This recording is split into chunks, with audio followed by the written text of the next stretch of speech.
قرآن حکیم اللہ رب العزت کی کتاب ہے، اس کا کلام ہے. یہ کوئی معمولی کلام نہیں ہے، یہ کلام اس ہستی کا ہے جس نے یہ کائنات بنائی، جو خالق ہے، جو مالک ہے، جو ہم سب کا رازق ہے، جس نے ہم سب کو ہدایت دی.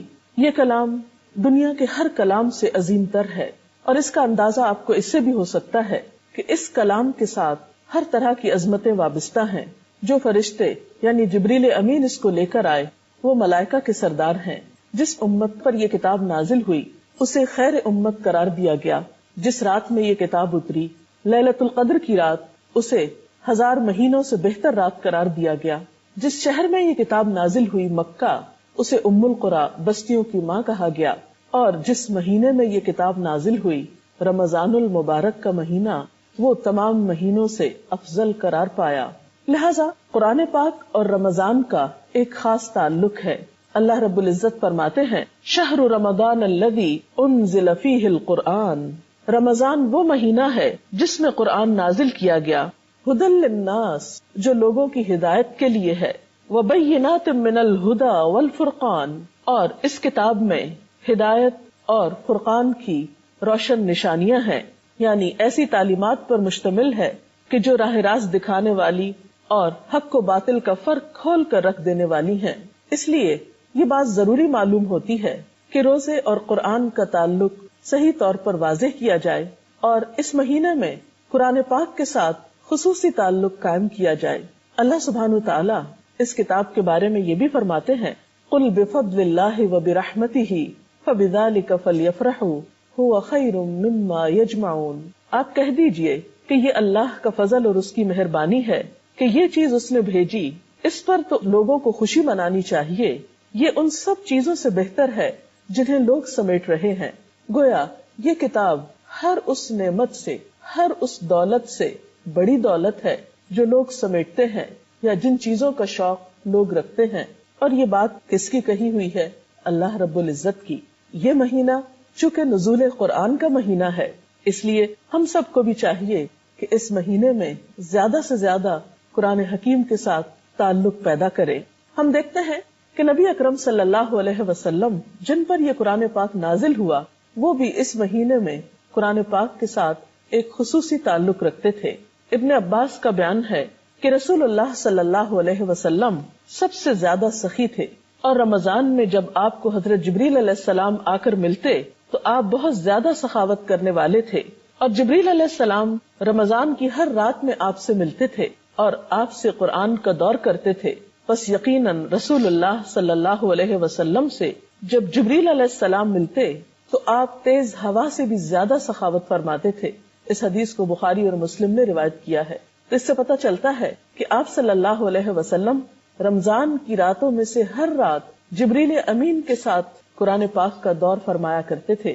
ہمارے لیے بھی لازم ہے کہ ہم اس مہینے میں خاص طور پر قرآن پاک کی تلاوت کا اہتمام کریں. قرآن پاک کا پڑھنا تو ویسے ہی بابرکت ہے. ایک ایک حرف کے پڑھنے پر 10 نیکیوں کا وعدہ ہے، اور قیامت کے دن بھی یہ قرآن انسان کے لیے سفارشی بن کر آئے گا.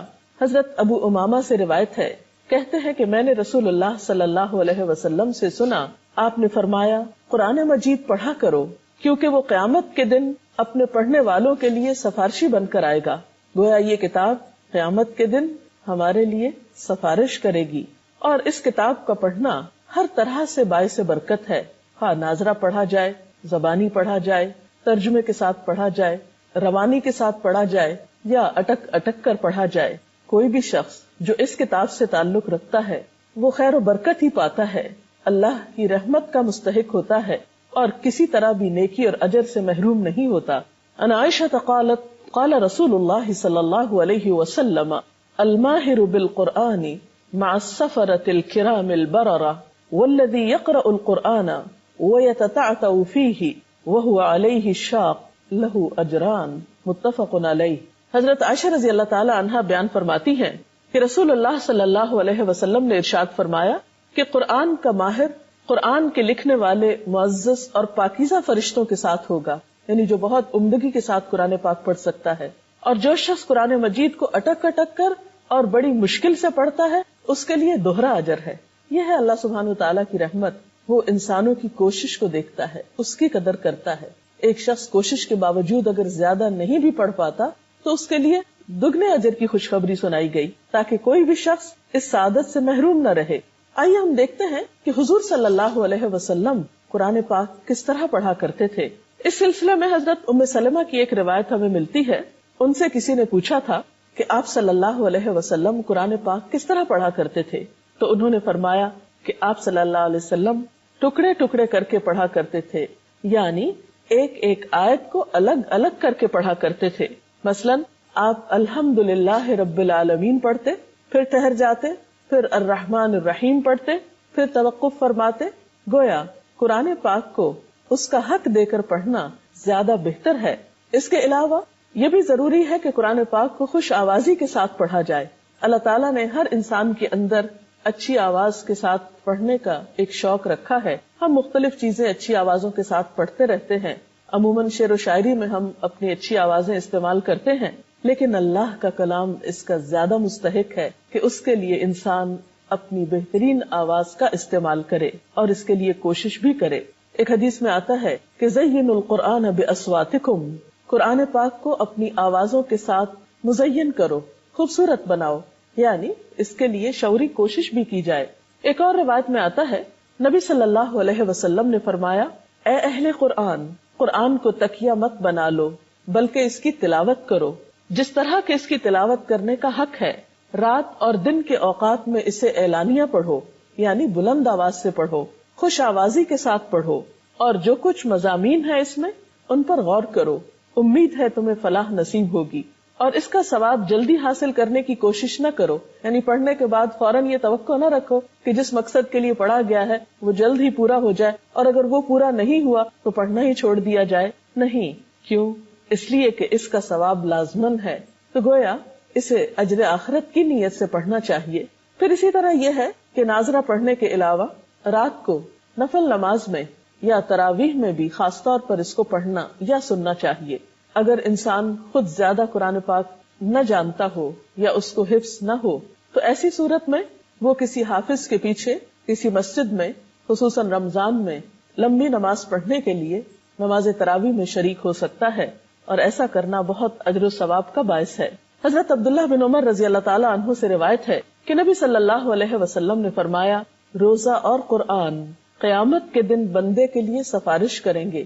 روزہ کہے گا، اے میرے رب، میں نے اس بندے کو کھانے پینے اور اپنی خواہشات سے روکے رکھا، لہٰذا اس کے بارے میں میری سفارش قبول کی جائے. قرآن کہے گا، اے میرے رب، میں نے اس بندے کو رات سونے سے روکے رکھا، لہٰذا اس کے بارے میں میری سفارش قبول فرما. چنانچہ دونوں کی سفارش قبول کی جائے گی. تو اس سے پتہ چلتا ہے کہ جہاں ایک طرف دن کو روزہ رکھنے کا اہتمام کیا جائے، وہاں دوسری طرف رات کو اسے نماز میں پڑھنے کا یا سننے کا بھی اہتمام کیا جائے، کیونکہ یہ دونوں چیزیں انسان کی آخرت کے لیے نہایت مفید ہیں. اور اگر کوئی شخص حافظ قرآن ہے اور اس کو اچھی طرح پڑھتا ہے تو اس کے لیے بھی بہت خوشخبری ہے. نبی صلی اللہ علیہ وسلم نے فرمایا، جو شخص دنیا میں قرآن سے شغف رکھتا تھا، قیامت کے دن اس سے کہا جائے گا کہ قرآن پڑھتا جا اور بلندی کی طرف چڑھتا جا، اور اسی رفتار سے ٹھہر ٹھہر کر پڑھ جس طرح دنیا میں ٹھہر ٹھہر کر پڑھتا تھا. تیری منزل وہ آخری آیت ہوگی جہاں تک تو پڑھتا جائے گا. ظاہر ہے کہ یہ سعادت وہاں پر اسی کو نصیب ہوگی جو زبانی قرآن پاک پڑھ سکتا ہو اور پھر اس کا حق بھی ادا کرتا ہو. اگر آپ زیادہ یاد نہیں بھی کر سکتے مکمل طور پر یا پورا قرآن حفظ نہیں کر سکتے تو بھی آپ کوشش نہ چھوڑیے، جتنا حصہ بھی ممکن ہو یاد کیجیے. چھوٹی صورتوں کے علاوہ فضیلت والی لمبی صورتیں بھی اگر کوشش کی جائے تو یاد کی جا سکتی ہیں. مثلاً اگر رمضان المبارک میں آپ معمول بنا لیں کہ ہر روز صرف ایک آیت یاد کریں تو آپ دیکھیں گے کہ انشاءاللہ ایک مہینے کے بعد کم از کم آپ 30 نئی آیات اپنے سینے میں محفوظ کر چکے ہوں گے، اور ایسا کرنا کچھ بھی مشکل نہیں. اور اگر انسان کچھ بھی حصہ یاد نہیں کرتا تو اس کے بارے میں آپ صلی اللہ علیہ وسلم نے فرمایا کہ وہ شخص جس کے دل میں قرآن پاک کا کچھ حصہ بھی نہیں، وہ ایسا ہے جیسے اجڑا ہوا گھر ہو، ویران گھر ہو، گویا جس میں کوئی بستہ نہ ہو. قرآن پاک چونکہ نبی صلی اللہ علیہ وسلم کے قلب مبارک پر نازل ہوا، اس لیے جس چیز سے بھی ہم محبت کرتے ہیں اس کو اپنے دل میں جگہ دیتے ہیں. اگر واقعی ہمیں اللہ پاک سے محبت ہے اور اس کی کتاب سے محبت ہے تو لازم ہے کہ اس کی کتاب کو اپنے دل میں جگہ دی جائے اور اس کا کچھ نہ کچھ حصہ زبانی بھی ضرور یاد کیا جائے. ناظرہ پڑھنے کے علاوہ، قیام اللیل میں پڑھنے کے علاوہ، حفظ کرنے کے علاوہ اس میں غور و فکر کرنا بھی ضروری ہے. اللہ سبحانہ وتعالیٰ فرماتے ہیں کتاب انزلناہ مبارک، یہ ایک ایسی کتاب ہے جسے ہم نے اتارا ہے اور بہت بابرکت ہے. کس لیے اتارا ہے؟ لیدبروا آیاتہ، تاکہ لوگ اس کی آیات میں غور و فکر کریں. ولیتذکر اولو الالباب، اور تاکہ عقل مند لوگ اس سے نصیحت حاصل کریں. اور ویسے بھی یہ کتاب ہدایت کے لیے آئی ہے. قرآن پاک کے بالکل ابتدا میں سورۃ البقرہ میں اللہ تعالیٰ فرماتے ہیں ذالک الکتاب لا ریب فیہ، یہ کتاب اس میں کوئی شک نہیں. کیوں آئی ہے یہ کتاب؟ ھدی للمتقین، تقوی والوں کی ہدایت کے لیے. اور روزے کا مقصد بھی تقوی کا حصول ہے، تقوی حاصل کرنا ہے. اور جب تقوی حاصل ہوتا ہے روزے کے ساتھ تو قرآن پاک بھی زیادہ بہتر طور پر سمجھ آتا ہے. اس لیے اس مہینے میں خاص طور پر غور و فکر کرنے کی اس میں ضرورت ہے، کیونکہ اس آیت میں بھی یہ فرمایا گیا جو رمضان المبارک میں قرآن پاک کے نزول سے متعلق ہے کہ یہ کتاب ھدی للناس، انسانوں کی ہدایت کے لیے ہے. اور پھر دوبارہ فرمایا وبینات من الہدی والفرقان، اس کتاب میں ہدایت اور فرقان کی واضح نشانیاں موجود ہیں. جو شخص اس کتاب کے ساتھ جس نیت اور جس غرض سے تعلق قائم کرے گا وہ اس کو حاصل ہوگی. لہٰذا اگر کوئی شخص اس سے ہدایت حاصل کرنا چاہتا ہے، نصیحت حاصل کرنا چاہتا ہے، تو یہ کتاب اس کی یہ غرض بھی پوری کرتی ہے. اور ویسے بھی یہ کتاب تو ہے ہی ہدایت کے لیے. اور اس کے لیے ہم دیکھتے ہیں کہ جو شخص لوگوں کو اس کی تعلیم دے، اس کو سکھائے.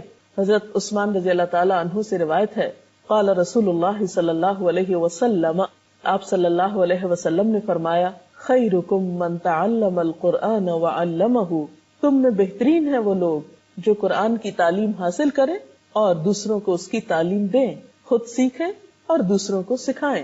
تو گویا اللہ تعالیٰ کی نظر میں یہ ایک بہترین عمل ہے، اللہ تعالیٰ کے قرب حاصل کرنے کا ذریعہ ہے کہ انسان اللہ کی کتاب کی خدمت کرے، اسے سیکھے اور سکھائے. آپ صلی اللہ علیہ وسلم نے یہ بھی فرمایا کہ حسد جائز نہیں مگر دو لوگوں پر، ایک وہ شخص جس سے اللہ تعالیٰ نے قرآن کا علم دیا ہو اور وہ شب و روز اس کو لیے کھڑا ہو، یعنی اس کو نماز میں بھی پڑھے اور اسے سکھانے کے لیے بھی کھڑا ہو.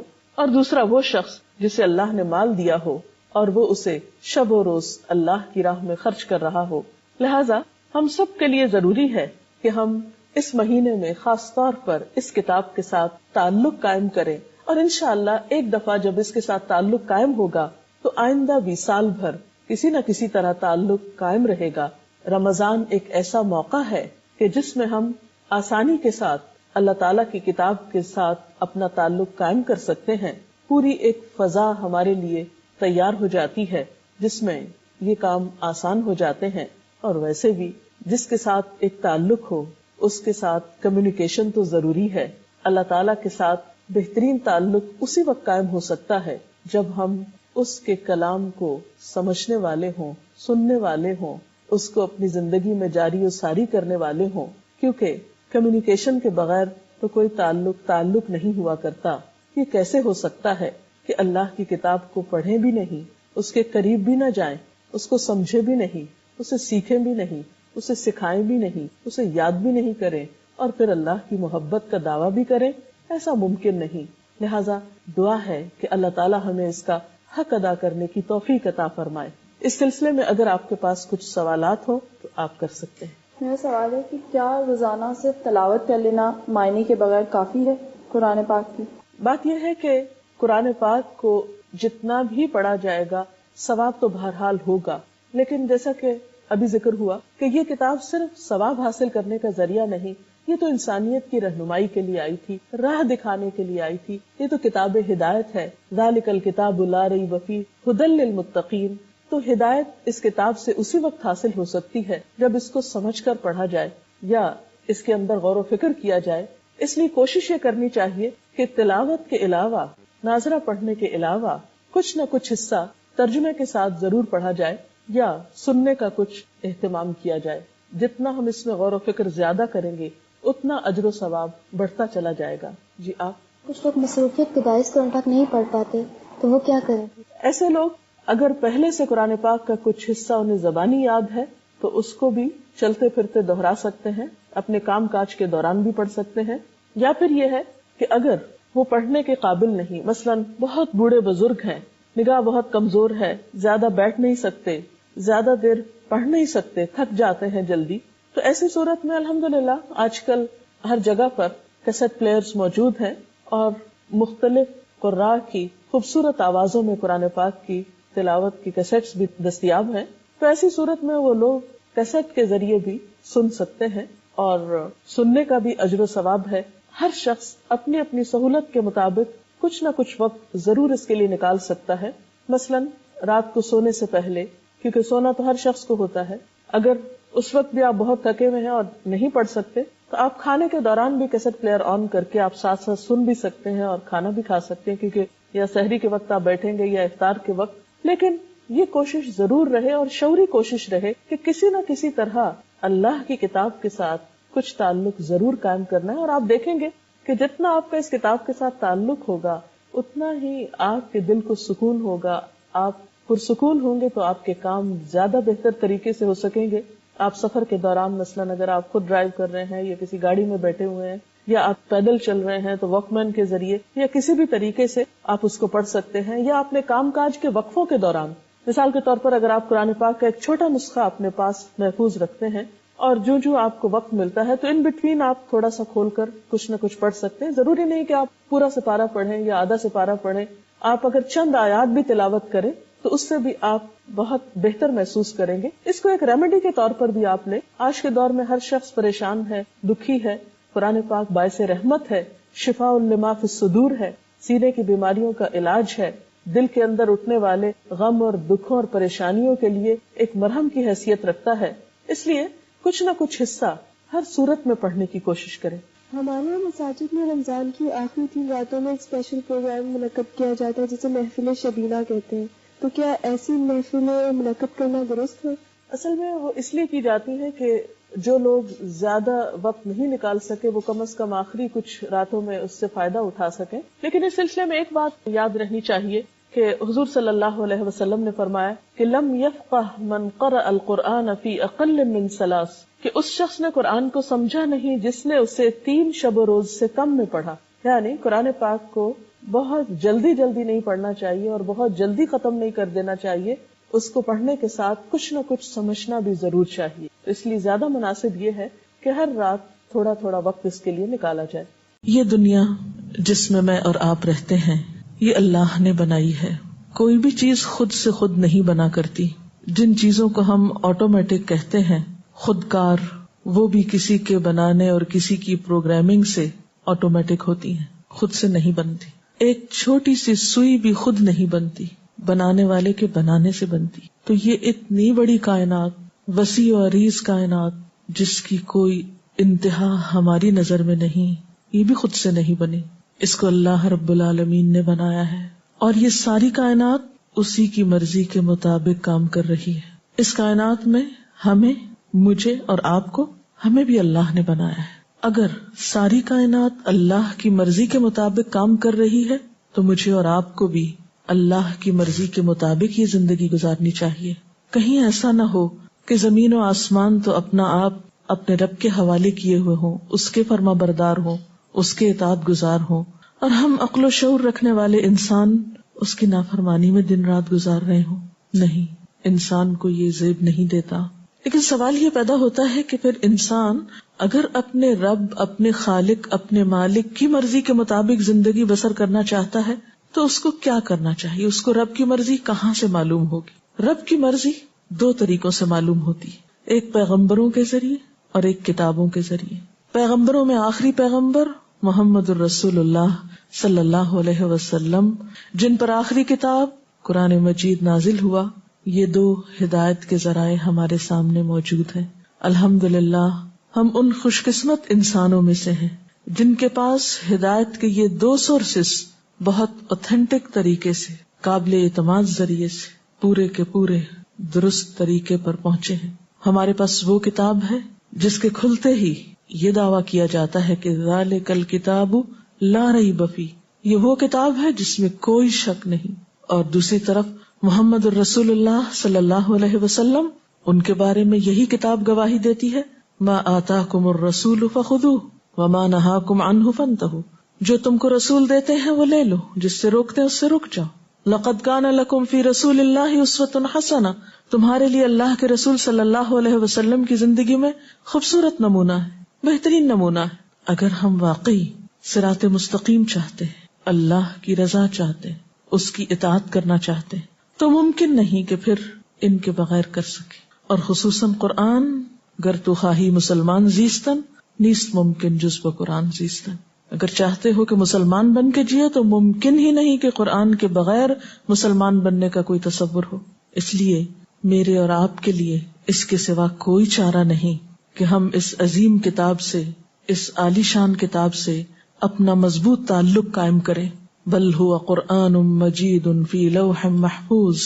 یہی کتاب ہمارے لیے دنیا اور آخرت کی کامیابی کی ضمانت دیتی ہے. رسول اللہ صلی اللہ علیہ وسلم نے فرمایا، یہ قرآن اللہ کی رسی ہے، حبل اللہ، یہ واضح نور اور شفائے نافع ہے. جو اس کو تھامے رہے اس کے لیے بچاؤ ہے، اور جو اس کی پیروی کرے، اس کو فالو کرے، اس کے لیے نجات ہے. اگر کوئی ٹیڑھا ہو تو اسے یہ قرآن سیدھا کر دیتا ہے، اس کے دل کا ٹیڑھا پن درست ہو جاتا ہے. اس کتاب کے عجائبات ختم ہونے کو نہیں آتے، اور بار بار پڑھنے سے یہ پرانا نہیں ہوتا. یہ قرآن عجبا ہے، یہ نبی اکرم صلی اللہ علیہ وسلم کو ملنے والا معجزہ خالدہ ہے، قیامت تک باقی رہنے والا معجزہ ہے. ہمارے لیے لازم ہے کہ ہم اس پر ایمان لائیں. وَإِنَّهُ لَتَنزِيلُ رَبِّ الْعَالَمِينَ نَزَلَ بِهِ الرُّوحُ الْأَمِينُ عَلَى قَلْبِكَ لِتَكُونَ مِنَ الْمُنذِرِينَ بِلِسَانٍ عَرَبِيٍّ مُبِينٍ. اور یہ قرآن تمام جہانوں کے پروردگار نے اتارا ہے، اس کو امانت دار فرشتہ لے کر آپ کے دل پر اترا ہے تاکہ آپ لوگوں کو خبردار کرتے رہیں. یہ قرآن واضح عربی زبان میں نازل ہوا ہے. اس کتاب میں ہمارا ہی ذکر ہے. یہ کتاب ہمارے لیے روشنی کا مینار ہے. اس کتاب میں ہمارے لیے شفا ہے. یا ایھا الناس قد جاءتکم موعظۃ من ربکم وشفاء لما فی الصدور.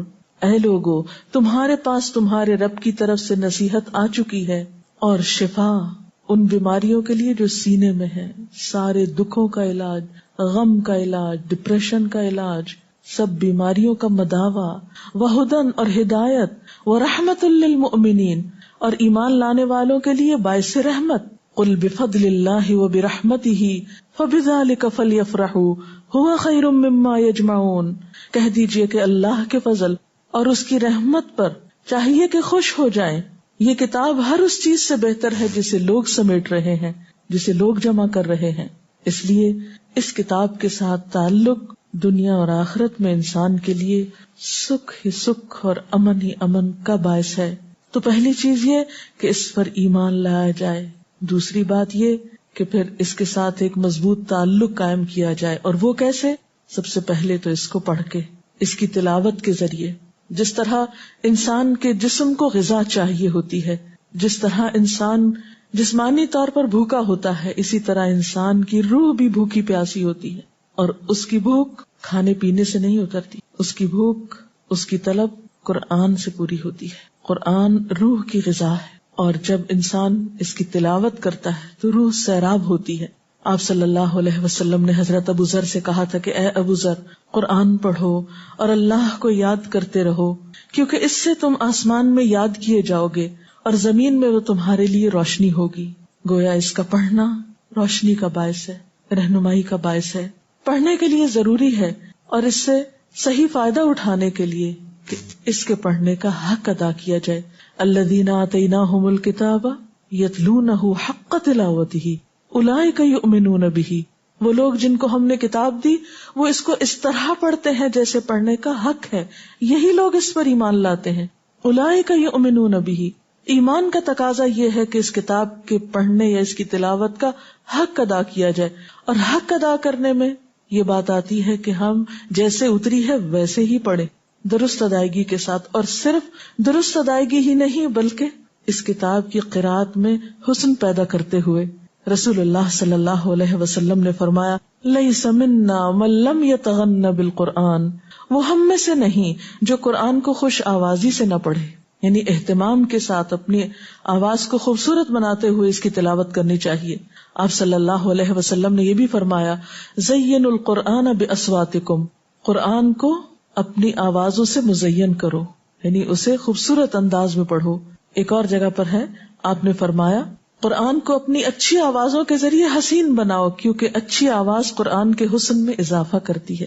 یعنی قرآن تو ویسے ہی حسین ہے، لیکن خوبصورت آواز سے اس کو پڑھنا اسے اور حسن بخشتا ہے، اور زیادہ مؤثر ہو جاتی ہے تلاوت اور قرات، اور پھر دل کی حالت بھی اسی اعتبار سے بدلتی ہے. حضرت طاؤس سے مرسلن روایت ہے، کہتے ہیں کہ آپ سے پوچھا گیا کہ کوئی شخص قرآن کو اچھی آواز سے اور اچھے طریقے سے پڑھنے والا ہے؟ آپ نے فرمایا وہ شخص کہ جب تم اسے پڑھتے ہوئے سنو تو تمہیں ایسا معلوم ہو کہ وہ اللہ سے ڈر رہا ہے. اچھی طرح پڑھنے میں کیا چیز آتی ہے؟ اچھا پڑھنے والا کون ہے؟ کیا صرف خوبصورت آواز سے پڑھنے والا؟ نہیں، اس کی پہچان یہ بتائی گئی کہ جب وہ پڑھ رہا ہو تو تمہیں محسوس ہو کہ وہ اللہ سے ڈر رہا ہے، کیونکہ محض گائیکی کے انداز میں پڑھنا ہی کافی نہیں، بلکہ اس کو دل لگا کر پڑھنا اور اپنی روح کو اس میں شامل کر کے پڑھنا وہ اسے خوبصورتی دیتا ہے. اور جس طرح کوئی شخص دنیا میں اہتمام کے ساتھ اس کو پڑھتا ہے، قیامت کے دن ویسا ہی معاملہ اس کے ساتھ کیا جائے گا. حدیث پاک میں آتا ہے نبی صلی اللہ علیہ وسلم نے فرمایا جو شخص دنیا میں قرآن سے شغف رکھتا تھا، قیامت کے دن اس سے کہا جائے گا قرآن پڑھتا جا اور بلندی کی طرف چڑھتا جا، اسی رفتار سے ٹھہر ٹھہر کے پڑھ جس طرح تو دنیا میں ٹھہر ٹھہر کے پڑھتا تھا. تیری منزل وہ آخری آیت ہوگی جہاں تک تو پڑھتا جائے گا، یعنی اتنے ہی درجے تیرے بلند ہوتے چلے جائیں گے. آپ صلی اللہ علیہ وسلم نے یہ بھی فرمایا قرآن کا ماہر قرآن کے لکھنے والے معزز اور پاکیزہ فرشتوں کے ساتھ ہوگا، یعنی VIP میں شمار ہوگا، خاص اہتمام سے رکھا جائے گا. اور جو شخص قرآن مجید کو اٹک اٹک کے پڑھتا ہے اور مشکل سے پڑھتا ہے اس کے لیے دگنا اجر ہے، یعنی محروم کوئی بھی نہیں. جس طرح دنیاوی معاملات میں ہم بہتر سے بہتر کی تلاش میں رہتے ہیں، اسی طرح قرآن پاک کے معاملے میں ہمیں بہتر سے بہتر کی تلاش میں رہنا چاہیے. قرآن پڑھنے کے انداز میں مسلسل خوبصورتی اور مسلسل عمدگی پیدا کرتے رہنا چاہیے. قرآن پاک کا گھروں میں پڑھنا گھروں کے بابرکت ہونے کی علامت ہے یا گھر میں برکت کا ذریعہ ہے.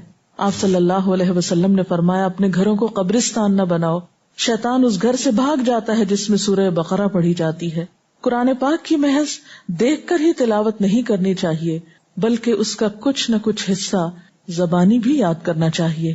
حدیث میں آتا ہے رسول اللہ صلی اللہ علیہ وسلم نے فرمایا جس شخص کے سینے میں قرآن نہیں ہے اس کی مثال اجڑے ہوئے گھر کی سی ہے، ویران گھر کی سی ہے. یعنی کتاب میں تو لکھا ہوا ہے، الفاظ تو موجود ہیں کاغذ پر، لیکن کچھ آپ کے دل میں بھی لکھا ہونا چاہیے جتنی بھی حیثیت اور استطاعت ہو. رسول اللہ صلی اللہ علیہ وسلم نے یہ بھی فرمایا کہ اگر کوئی شخص قرآن مجید کی تلاوت میں مشغول ہو کر ذکر نہ کر سکے، دعا نہ مانگ سکے، تو اللہ سبحانہ و تعالی اس کو ان لوگوں سے بھی بڑھ کر عطا کرتے ہیں جو اپنے لیے مانگ کر لیتے ہیں، یعنی اللہ تعالیٰ سے دعا مانگتے ہیں. اور اللہ تعالیٰ کے اس کلام کی فضیلت باقی تمام کلاموں پر ایسی ہے جیسی خود اللہ تعالیٰ کی فضیلت باقی ساری مخلوق کے مقابلے میں، یعنی اس کتاب جیسی کوئی چیز ہی نہیں، کوئی کلام ہی نہیں. یاد رکھیے کہ قرآن پاک صرف تلاوت، صرف برکت اور صرف ثواب کمانے کے لیے نہیں آیا، یہ تو انسان کی ذات سے لے کر پوری دنیا کے لیے باعث رحمت ہے. یہ ہماری ہدایت کے لیے آیا ہے، اس لیے ضروری ہے کہ ہم اس کو سمجھ کر پڑھیں، اس میں غور و فکر کریں. قرآن پاک میں آتا ہے کتاب انزلناہ الیک مبارک لیدبروا آیاتہ، یہ ایک کتاب ہے جسے ہم نے اتارا ہے آپ کی طرف تاکہ لوگ اس کی آیات میں تدبر کریں، غور و فکر کریں.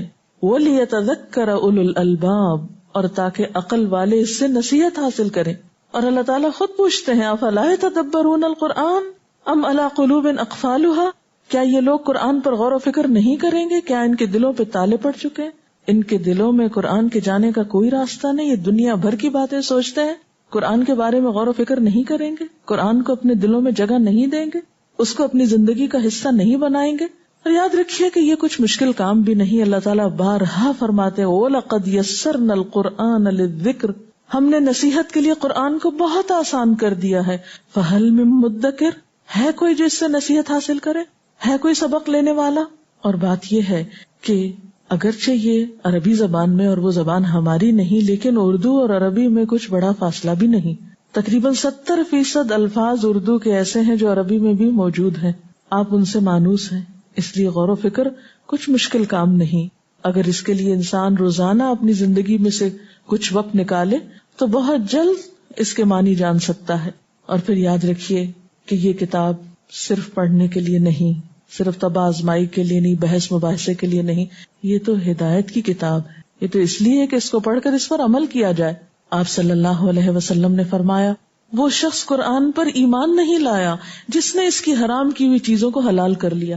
یعنی جس کا اس کتاب پر عمل نہیں، گویا اس کا ایمان بھی ادھورا ہے. اور قیامت کے دن قرآن یا تو انسان کے حق میں حجت بنے گا یا اس کے خلاف گواہی دے گا. القرآن حجت لک وعلیک، یا تو انسان کی طرف سے جھگڑے گا یا شفاعت کرے گا یا پھر اس کے خلاف گواہی دے گا. تو کس کے حق میں گواہی دے گا؟ جو اس پر عمل کرنے والا ہوگا، اس کا حق دینے والا ہوگا. حضرت عثمان اور حضرت عبداللہ بن مسعود کا طریقہ یہ تھا کہ اگر آپ صلی اللہ علیہ وسلم سے وہ 10 آیتیں بھی پڑھ لیتے تھے تو جب تک ان آیات کے تمام علم و عمل کے پہلوؤں کو اپنے اندر جذب نہیں کر لیتے تھے، آگے قدم نہیں بڑھاتے تھے. وہ کہتے ہیں کہ ہم نے قرآن کے علم اور عمل کو ساتھ ساتھ لیا ہے. ان کی زندگی میں تصور ہی نہیں تھا کہ قرآن صرف علم حاصل کرنے کے لیے پڑھا جاتا ہے، یا وہ صرف نالج بڑھانے کے لیے، نالج میں اضافہ کرنے کے لیے، یا مزید کچھ جاننے کے لیے. نہیں، یہ تو کتاب ہے ہی عمل کے لیے. آپ صلی اللہ علیہ وسلم نے فرمایا تم میں سے کوئی شخص اس وقت تک مومن نہیں ہو سکتا جب تک اس کی خواہشات اس چیز کے تابع نہ ہو جائیں جو میں لے کر آیا ہوں. اور پھر امت مسلمہ کے فرد ہونے کی حیثیت سے ہماری ذمہ داری ہے کہ جہاں ہم اس سے خود فائدہ اٹھائیں وہاں یہ کتاب یا ایھا الناس کہہ کے پوری انسانیت کو مخاطب کرتی ہے. اس خوبصورت کتاب سے دوسروں کو بھی متعارف کرائیں. ھذا بلاغ للناس ولینذروا بہ، یہ تو سب انسانوں کے لیے پیغام ہے. یہ صرف مسلمانوں کی کتاب نہیں، یہ تو پوری انسانیت کے لیے، اور تاکہ وہ سب اس کے ذریعے خبردار کیے جائیں. اور اسی لیے آپ صلی اللہ علیہ وسلم کو خصوصی تاکید کی گئی وَأُوحِيَ إِلَيَّ هَذَا الْقُرْآنُ لِأُنذِرَكُمْ بِهِ وَمَن بَلَغَ، میری طرف وحی کی گئی ہے کہ میں اس قرآن کے ذریعے تم کو بھی خبردار کروں اور جس کو یہ پہنچے. گویا یہ کتاب ساری انسانیت کی ہدایت کے لیے ہے. اور اس کے لیے کیا ضروری ہے پھر کہ ہم اس کو سیکھنے یا سکھانے والے بن جائیں. آپ صلی اللہ علیہ وسلم نے بشارت دی ہے خیرکم من تعلم القرآن وعلمہ، تم میں بہترین ہیں وہ لوگ جو قرآن سیکھیں اور سکھائیں. قرآن ہمیں پکارتا ہے. اب بات ہمارے ذمہ ہے کہ ہم اس کی پکار پہ لبیک کہتے ہیں یا اس سے منہ موڑ لیتے ہیں. اور یاد رکھیے جو اس سے منہ موڑے گا اس کے بارے میں بھی قرآن پاک میں آتا ہے وَقَدْ آتَيْنَاكَ مِن لَّدُنَّا ذِكْرًا مَنْ أَعْرَضَ عَنْهُ فَإِنَّهُ يَحْمِلُ يَوْمَ الْقِيَامَةِ وِزْرًا خَالِدِينَ فِيهِ وَسَاءَ لَهُمْ يَوْمَ الْقِيَامَةِ حِمْلًا. ہم نے خاص اپنے ہاں سے تم کو ایک ذکر عطا کیا، جو کوئی اس سے منہ موڑے گا وہ قیامت کے روز سخت گناہ کا بوجھ اٹھائے گا. اور ایسے سب لوگ ہمیشہ اس کے وبال میں گرفتار رہیں گے اور قیامت کے دن ان کے لیے بڑا تکلیف دہ بوجھ ہوگا. ایک اور جگہ پر فرمایا من اعرض عن ذکری فإن له معیشة ضنکا ونحشره يوم القیامة اعما قال رب لم حشرتنی اعما وقد كنت بصیرا قال كذلك اتتك آیاتنا فنسیتها وكذلك اليوم تنسى. جو میرے ذکر سے منہ موڑے گا، اور ذکر سے مراد یہاں اللہ کی کتاب ہے، میں اس کے لیے دنیا کی زندگی تنگ کر دوں گا اور قیامت کے دن ہم اس کو اندھا اٹھائیں گے. وہ پوچھے گا اے میرے رب مجھے اندھا کیوں اٹھایا گیا، میں تو دیکھنے والا تھا. اللہ تعالیٰ فرمائے گا ہاں اسی طرح ہماری آیات تیرے پاس آئی تھیں مگر تو نے انہیں بھلا دیا، لہٰذا اسی طرح آج تم بھلائے جا رہے ہو. جو شخص اس کتاب کو جتنی اہمیت دے گا، اس سے جتنی محبت کرے گا، اس کی جتنی قدردانی کرے گا، اس کے ساتھ جتنا وقت گزارے گا، اس سے کہیں زیادہ بڑھ کر اللہ تعالیٰ کی رحمت، نوازش اور عنایات کا مستحق ہوگا. اللہ تعالیٰ سے دعا ہے کہ وہ ہمیں اس کی قدر کرنا سکھائے. حقیقت یہ ہے کہ عزت اس کتاب کے ساتھ ہے ہم سب کی، کیونکہ یہ قرآن مجید ہے، عزت والی کتاب، عزت والا قرآن. ہم سب کے لیے لازم ہے کہ ہم اس کی عزت کریں اور اس کو اہمیت دیں اور اسے اپنی زندگی میں شامل کریں اور اس کے ساتھ ایک مضبوط تعلق رکھیں. اللہ تعالی ہم سب کو اس کی توفیق عطا فرمائے. اس سلسلے میں اگر کوئی سوال ہے آپ کے ذہن میں تو آپ کر سکتے ہیں. کیا قرآن سننے کا بھی اتنا ہی ثواب ہے جتنا قرآن پڑھنے کا ہے؟ جی ہاں، قرآن پاک سننا بھی بہت اعلیٰ درجے کی نیکی ہے، کیونکہ قرآن پاک میں قرآن پاک کو سننے کے بارے میں بہت تاکید ملتی ہے. اور قیامت کے دن دوزخ میں جانے والے لوگ حسرت سے کہیں گے لو کننا نسمع او نعقل ما کننا فی اصحاب السعیر، کاش ہم سنتے یا سمجھتے تو آج ہم دوزخ میں جانے والوں میں نہ ہوتے. تو سننا بھی بہت ضروری ہے اور بہت باعث اجر ہے. وآخر دعوانا ان الحمد للہ رب العالمین. سبحانک اللہم وبحمدک نشہد ان لا الہ الا انت نستغفرک ونتوب الیک. والسلام علیکم ورحمۃ اللہ وبرکاتہ.